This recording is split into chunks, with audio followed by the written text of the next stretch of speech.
how do you develop your leadership skills? So first, reading and just identifying. Yeah, you talked about reading all the time. You get anything. Yeah. I listen to a lot of podcasts. Podcasts. Secondly, the greatest wealth you can have is your own health. And because I'm not getting any other body, it's this one. It's just this one. I have to take great care of it. Yes. So Yeah. you have to make sure that it's in good shape, and if there's anything, you get it addressed. Then you also take trainings every so often to just get new skills, like where is the world moving, what are other organizations doing, because there's someone doing something better than Different, you. Yeah.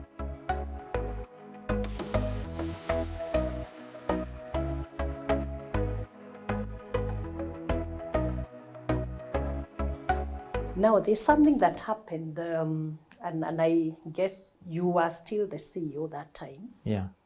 So I want you to talk about leadership Yes. in a crisis situation. Yeah. And I will just give you the example of COVID-19, Yes. Yeah. because we all went through it, Yes. and it had different impact on different sectors. Yes. So just tell us how you dealt with that global crisis and how it affected you and what you had to do, as a leader to sort of like overcome the challenge. So yeah, COVID was quite a bad experience for everyone.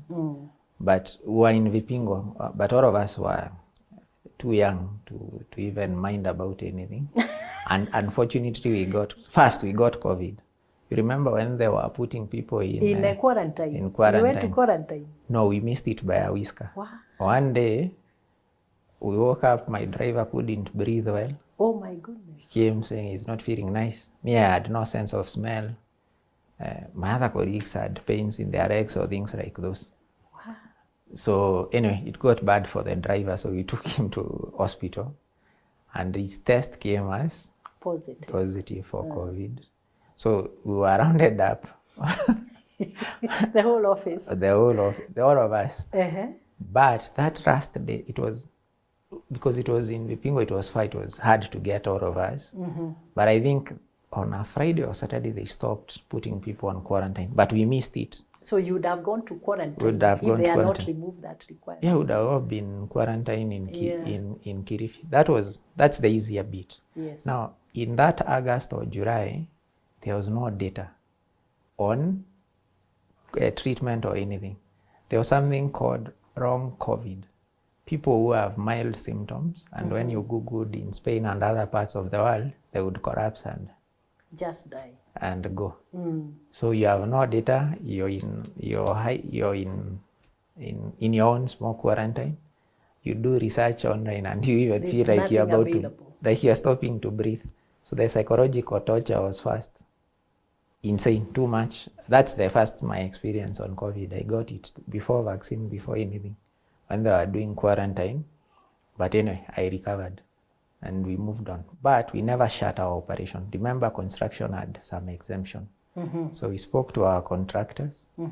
We agreed to proceed with construction. Continue with the construction. We said maybe one day when it ends, we will be, if we finish and our homes are complete, we'll actually be at the forefront. You will be ahead of the curve.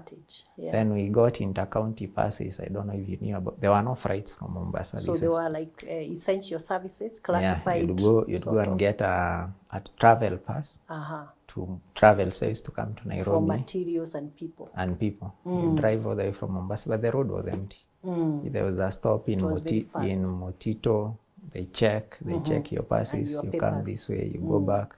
So we used those to travel to and from Nairobi to just facilitate business. We never worked. Real estate, you can't work from home. You need to be on site. Yeah, true. But I was there with the team. The team was there with us. We went through COVID together, recovered, continued with selling, construction. And in the country, a lot of construction happened during COVID because banks gave moratorium on loans. Yeah. People used that amount to build a lot.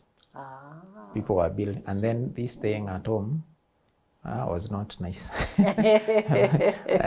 So you needed to be in your own place. So people made a decision to build. So it worked in to continue. From a business, it worked in our favor. Okay. Yeah. So what you chose to do as a leader then and leading your team was to turn the risk and the crisis into an opportunity. And you're saying, when no one else has units to sell, we will have units to sell because we have worked right through the crisis to develop and to finish. Yeah, but I didn't know we were working through a risk or anything. We just said we have nothing else to do. Yeah, but I guess you took the precautions that you could have taken for your people. Yes. But you didn't allow them to go and stay at home. Yeah, and I was also not at home while they were at work. And you were with them. We were with them. You worked with them. Worked with them. The reason I remember is because we convinced the contractor that should we have these homes completed, we'll be ahead of everyone. And actually in October or something, that's when we handed over awali, in October 2020. Just immediately when the lockdown was lifted. Yeah. Okay. That's amazing. How do you develop your leadership skills? Okay, yeah. So first, reading and just identifying. Yeah, you talked about reading all the time. You get anything. Yeah. I listen to a lot of podcasts. Acquired, how I built this. There are many. The CEO's diary. There are very many podcasts you can listen to. And they interview former CEOs, owners, people who have started businesses. There are many podcasts that when you're in traffic or when you have time, you listen to. When you're working out in the gym, you listen. You listen to something. You listen to. Secondary, the greatest wealth you can have is your own health. And because I'm not getting any other body, it's this one. It's just this one. I have to take great care of it. Yes. So you have to make sure that it's in good shape, and if there's anything, you get it addressed. Then you also take trainings every so often to just get new skills, like where is the world moving, what are other organizations doing, because there's someone doing something better than different, you. So you are out there running.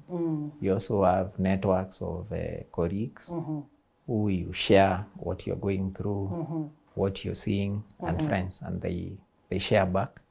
You also, I get to run a lot from the team. These guys, my own team, seem to know more than I know. So they also get to run from them. When you extend leadership opportunity, you see what was failing, someone has done it very well. And then also struggling but trying to remain humble. You know, when success sort of comes in, now I'm doing these interviews. Yes. Your head will swell like a balloon. You start feeling. When people start congratulating you, top 40, under 40. Start feeling like CEO the world. of Centum, so many billions in assets. Yeah, you're God's gift to the world. Yeah. And then if they pop that balloon, then no one repairs balloons. So I have to remain humble. It's gone. It's gone. So I also have to be careful with this media publicity and looking like you're successful. Anyway, I'm not in any form or shape. So just trying to remain there, grounded. Yeah. Okay. I think there's a common belief that you have to blow your trumpet for people to know you are successful. Yes. So you are sounding like you don't subscribe to that school of thought. I don't, but you can't avoid it. Like now, even borrowing from gospel, it's preached every day from the rooftop for the last 2,000 years. If they keep quiet, no one will know about it. No one will know about it. So you have to preach your gospel from the rooftop, because no one will know about it. There are many things we've done, but we've not been able to articulate them well. Yeah, true. And there are some who have done nothing, but they have a good story. Yes, they sell the story. And they sell the story. So you have to. We were avoiding, but I have to. Yeah. Okay. That's great. So I know you are a young father. Yes. What advice would you give to the other young fathers who might be watching? first what I've learned is you can't delegate being a father. You have to do it yourself. The formative years of your kids, that's the time you have time to spend with them. If it's gone, it's gone. They form their own opinions. They won't connect with you. So you have to be there, do homework, crawl. They don't care who you are. You're their father. You have to dedicate time to be present, because all these things you're doing, all said and done, it's your family. Yes. Yeah, you will retire, you'll go back to your family. Your family will be associated with you. Do the best you can to be a father so that you don't have to regret. Do homeworks. Now they are a bit complicated, especially the English ones. There are some we do with my daughter, and she comes back, they were not correct, and she's very happy. And she's blaming you. No, that input came from the father. You told me this is the answer. And I'm sure she has told the teacher, my dad told me. Yeah, so also, yeah, they see you're vulnerable, you can fail. So you also have to do homework yourself to understand the new curriculum. Past participle, I don't know what. I have to read some grammar verbs I didn't care about. But if you're asked, you have to answer. You have to answer. Now they do other subjects, French, Germany. Which you have no clue what it is. I don't say. So you can see how the kid is happy that they can't ask you anything. That's the beauty of being a parent. I know. It's the beauty of parenthood and the challenge of be present if you can. Dedicate time. It's a short period of time. I think up to when they are 16, they'll go. You'll be left with your significant other. But with the right foundation. Yeah, if you can, so that you're not regretting. Yeah. Oh, okay. Yeah. And don't be afraid. Wow. They all come with their plate. Wow. Sorry, I forgot to ask you about how you finance your projects, because they are mega projects. Yeah. I don't know, one is worth 20 billion. Is it this one or Vipingo? Vipingo. 20 billion Kenyan shillings. Yeah. So how do you do financing for that kind of a project? So we do three forms of financing. Yeah. We have our own equity, which is our profits from projects. Yes. We have the retained earnings. Yeah, we have customer deposits, and we have debt. Those are the three from different financiers. From different financiers. But largely we've operated debt-free, just with our own profits, our own equity and customer. So it's a capital right in some way. It's customer funded business model. We are a subsidiary of Centum Investment, doing real estate business. Our assets under management are 40 billion. 40 billion. We have a pipeline of 10,000 homes. Wow. We sell homes, and we also sell service land like plots. We invest in anchor projects depending on the project. We have a project in Nairobi, in Vipingo, and in Uganda. So in each of these, we'll do the anchor that will bring all the other projects. Yeah. We have completed 1,250 homes or thereabout. 90% of investors there are getting rental income. Wow. And the value of those homes have gone up.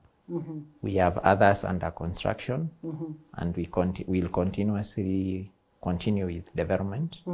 We manage these projects post-completion for the owners, and we create passive income. Yeah. We grow your wealth, and we create a generational income, because these assets, a house it's not perishable. It will be there in 50, 60 years. It can be passed to your next generation. Wow, there you have it. Now that's Mr. Kenneth Mbae, the Managing Director and CEO of Centum Real Estate company. Young CEO, he's only 38 years. So Ken, we want to thank you so much for your time. Thank you for taking your time. Thank you. In your busy schedule, to talk to us, give us the information, share your knowledge, share your journey with us. It will be very helpful for us, even as we make decisions on investments, what to invest in, how to create the discipline, because at the end of the day, what we are trying to figure out is how to get ahead how to build financial security and independence for ourselves. So thank you so much for agreeing to talk to us today. My name is Mary Wamai, and this is the Executive Table. Thank you so much for watching. Bye.